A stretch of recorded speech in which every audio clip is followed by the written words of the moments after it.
یا رسول اللہ لبیک یا رسول اللہ لبیک۔ اعوذ باللہ من الشیطان اللعین اللعین الرجیم، بسم اللہ الرحمن الرحیم، الحمد للہ رب العالمین وبہ نستعین وہو خیر ناصر ومعین۔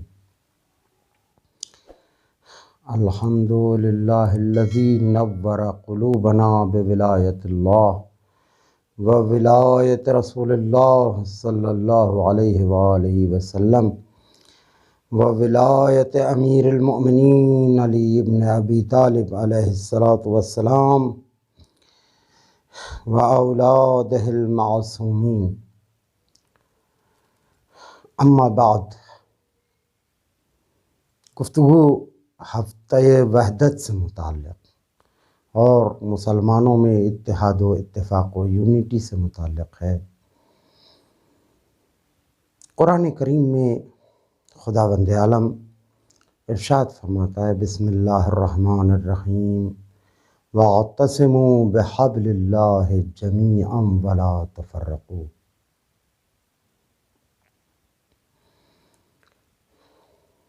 اللہ کی رسی کو مضبوطی سے پکڑ لو اور آپس میں تفرقہ نہ ڈالو۔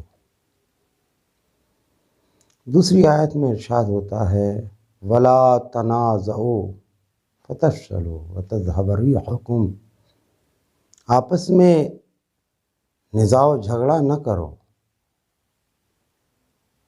اس کے نتیجے میں تم ناکام ہو جاؤ گے اور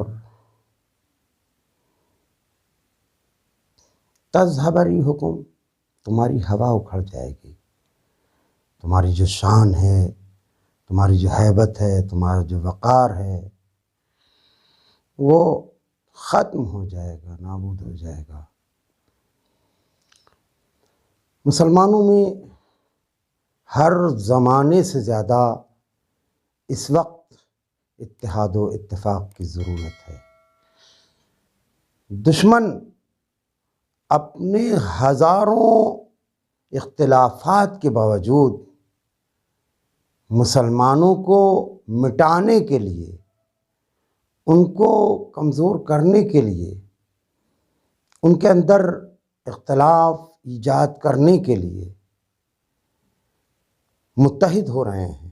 تو دشمن متحد ہو رہے ہیں مسلمانوں کو مٹانے کے لیے، اور مسلمانوں کو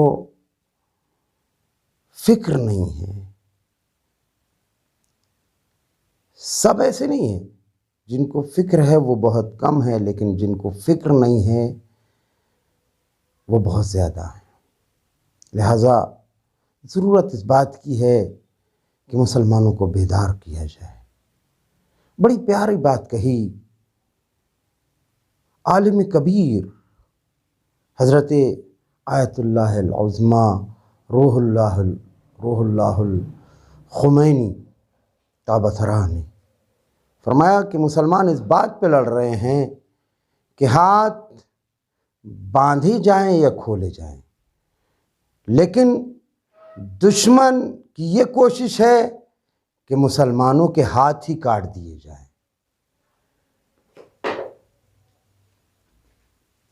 تو جو ہاتھ باندھنے یا کھولنے کا مسئلہ ہے، وہ بات کا مسئلہ، پہلے اپنے ہاتھ تو بچا لیے جائیں، اور اس کے لیے پھر آپس میں بیٹھ کے اپنے مسائل کو حل کر لیا جائے۔ تو اگر مسلمان اتحاد و اتفاق سے آپس میں بیٹھ کے مسائل کو حل کریں تو کوئی مشکل سے مشکل مسئلہ ایسا نہیں ہے کہ جو حل نہ ہو سکے، اس لیے کہ قرآن مرکز اتحاد ہے، اور اللہ کے رسول کا یہ ایک ایسا ابدی معجزہ ہے کہ جس میں ہر مشکل کا حل موجود ہے۔ انسانیت کی ضرورت کے لیے جو کچھ ضروری ہے وہ سب قرآن میں موجود ہے۔ ایک روایت میں ہے کہ جو علم آ چکے ہیں اور جو علم قیامت تک جتنے بھی علوم آئیں گے جن کی انسانوں اور انسانیت کو ضرورت ہے وہ سب قرآن میں موجود ہیں۔ روایت کے جملے یہ ہیں: اعوذ باللہ من الشیطان اللعین الرجیم، بسم اللہ الرحمن الرحیم، من اراد علم الاولین والآخرین فلیقرأ القرآن۔ جو چاہتا ہے کہ علوم اولین و آخرین کو حاصل کرے، اسے چاہیے کہ وہ قرآن پڑھے، قرآن کی تلاوت کرے۔ لیکن افسوس کی بات یہ ہے کہ مسلمانوں میں بہت سے ہیں جو قرآن پڑھنا ہی نہیں جانتے، لیکن بہت سے قرآن پڑھنا بھی جانتے ہیں تو ان کو نہیں پتہ کہ میں کیا پڑھ رہا ہوں، بس قرآن کے لفظوں کو پڑھنا جانتے ہیں، جبکہ قرآن بار بار تمام عالم انسانیت کو، چونکہ یہ عالمین کے لیے ہدایت ہے، قرآن متوجہ کر رہا ہے، متنبہ کر رہا ہے کہ تم قرآن میں غور کیوں نہیں کرتے؟ افلا یتدبرون القرآن ام علی قلوب اقفالها۔ لوگ قرآن میں غور کیوں نہیں کرتے، تدبر کیوں نہیں کرتے، تفکر و تعقل کیوں نہیں کرتے؟ ام علی قلوب اقفالها، یا ان کے دلوں پر تالے لگے ہوئے ہیں۔ اللہ اکبر۔ قرآن کریم نے متوجہ کیا وَلَا تَتَّبِعُوا خُطُوَاتِ الشَّيْطَانِ إِنَّهُ لَكُمْ عَدُوٌّ مُّبِينٌ۔ شیطان کے نقش قدم پہ نہ چلو، اس لیے کہ وہ تمہارا کھلم کھلا دشمن ہے۔ اللہ اکبر۔ جگہ جگہ خالق کائنات نے انسان کو متنبہ اور متوجہ کیا ہے۔ جو عدو مبین ہے، کھلم کھلا دشمن ہے، اس کے ارادے کو بتایا کہ اس کا ارادہ کیا ہے، وہ کیا چاہتا ہے، تاکہ انسان اپنے آپ کو اپنے سخت ترین دشمن کی سازشوں سے اپنے آپ کو محفوظ کر سکے، اس کے جو نقشے ہیں ان سے اپنے آپ کو محفوظ کر سکے۔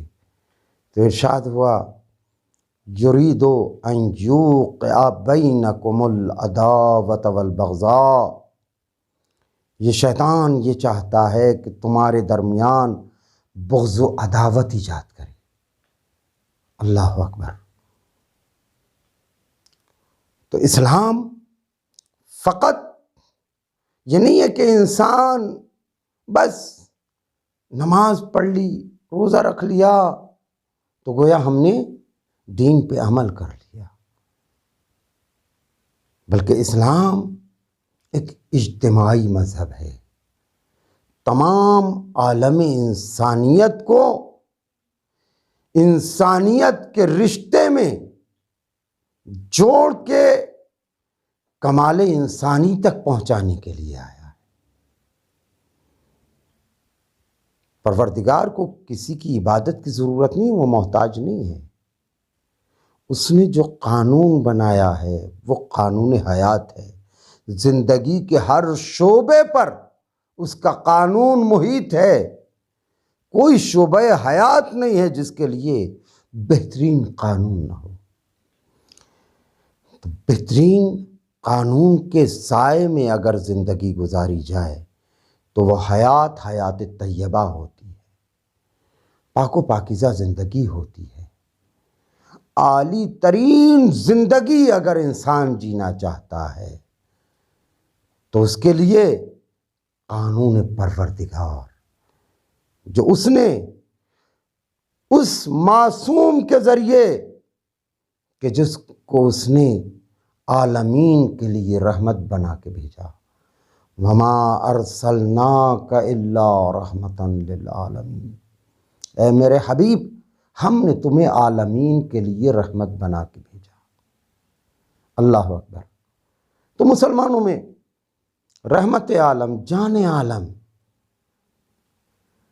حضرت محمد مصطفیٰ صلی اللہ علیہ وآلہ وسلم کی ولادت باسعادت سے متعلق بھی تاریخوں میں اختلاف ہے کہ کس تاریخ میں ولادت ہوئی، لیکن اس وقت موجودہ دنیا میں برادران اہل سنت 12 ربیع الاول کو آپ کی ولادت اور سیرت کا جشن مناتے ہیں۔ سیرت النبی کے پوری دنیا میں جلسے ہوتے ہیں اور پھر یہ سلسلہ جاری رہتا ہے، لیکن مکتب اہل بیت طاہرین علیہم السلام سے تعلق رکھنے والے تمام اہل بیت کی پیروی کرنے والے 17 کو متفق ہیں کہ 17 کو سرور عالم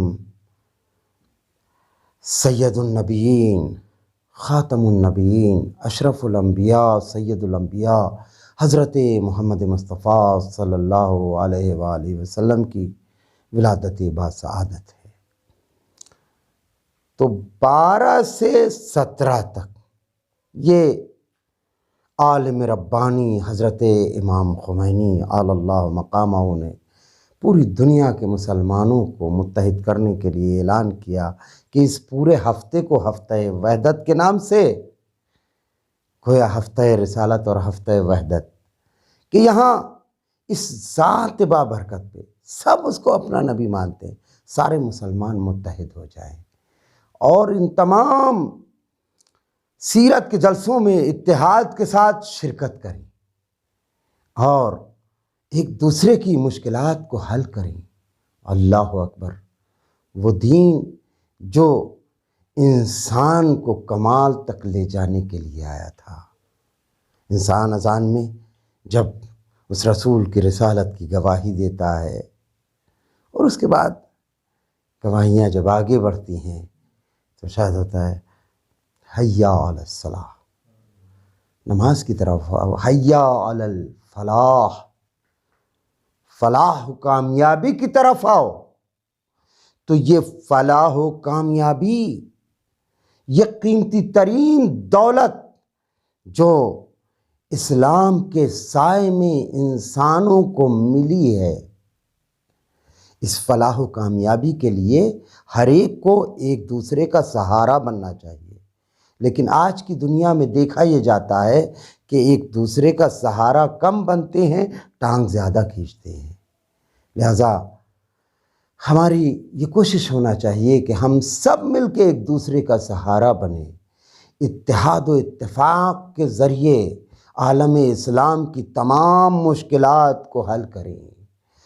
المسلم اخو المسلم، مسلمان مسلمان کا بھائی ہے، اور اسلام وہ انسانیت کا مذہب ہے کہ جو حکم دیتا ہے کہ اگر تم دسترخوان بچھا کے بیٹھے ہو تو اپنے اطراف میں 40 گھروں تک دیکھو کہ کوئی بھوکا تو نہیں ہے۔ اگر تم نے اپنے لیے نیا کپڑا خریدا ہے تو دیکھو کہ 40 گھروں تک کوئی برہنہ تو نہیں ہے۔ تم اگر اپنی ضرورتیں پوری کر رہے ہو تو دیکھو کہ کوئی ضرورت مند تو نہیں ہے۔ آخری ایک پیغام رسالت اور اس کے بعد اپنے بیان کو مختصر کر کے آپ سے اجازت چاہتا ہوں۔ یہ حدیث جو نہج الفصاحہ میں بھی موجود ہے اور بہت سی کتابوں میں، اللہ کے رسول صلی اللہ علیہ وآلہ وسلم فرماتے ہیں، بسم اللہ الرحمن الرحیم، خیر الناس انفعهم للناس، سب سے بہترین انسان وہ ہے کہ جو انسانوں کے لیے سب سے زیادہ نافع اور فائدہ مند اور سود رساں ہو، جس کا فائدہ انسانوں کو سب سے زیادہ پہنچے۔ اللہ اکبر، ایک جملے میں اتنا بڑا پیغام پہنچایا ہے۔ آپ نے یہ نہیں کہا کہ مسلمانوں کو فائدہ پہنچے، یہ نہیں کہا کہ مومنوں کو فائدہ پہنچے، یہ نہیں کہا کہ متقین کو فائدہ پہنچے، یہ نہیں کہا کہ اچھوں کو فائدہ پہنچے، نہیں، جس طرح اللہ کی رحمت باران رحمت یہاں امروہہ میں برس رہی ہے۔ باران رحمت جب اس کا نزول ہوتا ہے تو پھر وہ یہ نہیں دیکھتے کہ یہ کافر کا کھیت ہے، مسلم کا کھیت ہے، اچھے کا کھیت ہے، برے کا کھیت ہے، متقی کا کھیت ہے یا مسلم کا کھیت ہے۔ نہیں، کوئی بھی ہو، یہودی ہو، عیسائی ہو، ہندو ہو، مسلمان ہو، اچھا ہو، برا ہو، اللہ کی رحمت سب پہ برستی ہے۔ اسی طرح ایک مسلمان کے لیے حکم دیا کہ سب سے اچھا خیر الناس، انسانوں میں سب سے اچھا انسان وہ ہے، انفعہم للناس، کہ جس کا فائدہ انسانوں کو سب سے زیادہ پہنچے۔ تو اسی کے یہ منطوق کلام ہے، اسی کے مفہوم سے سب سے برے انسان کا بھی پتہ چل گیا۔ اسی کے مفہوم سے جملہ نکلتا ہے کہ سب سے برا انسان وہ ہے کہ جس کا نقصان انسانوں کو سب سے زیادہ پہنچے۔ اب پوری دنیا کے انسانوں کے گریڈ معین کیے جا سکتے ہیں، کون کتنا فائدہ پہنچا رہا ہے اس اعتبار سے اچھا ہے۔ پوری دنیا کے انسانوں کو درجے دیے جا سکتے ہیں، جو جتنا فائدہ پہنچا رہا ہے اس اعتبار سے اچھا ہے، اور جو جتنا نقصان پہنچا رہا ہے اس اعتبار سے برا ہے۔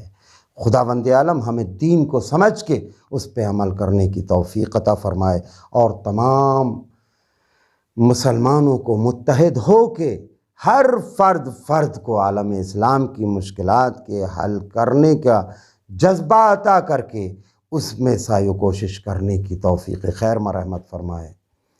الہی و سیدی و مولائی، دنیا ظلم و جور سے بھر رہی ہے، زمین کو عدل و انصاف سے بھرنے کے لیے وارث دین مبین، حامی مظلومین و مستضعفین، ولی اللہ العظم آقا امام زمان علیہ السلام کے ظہور پر نور میں تعجیل فرما، ہم لوگوں کو حضرت کے ناصرین خاص میں شمار فرما۔ وعجل اللہم فی فرج مولانا صاحب الزمان، والسلام علیکم ورحمۃ اللہ وبرکاتہ وتحیاتہ ورضوان۔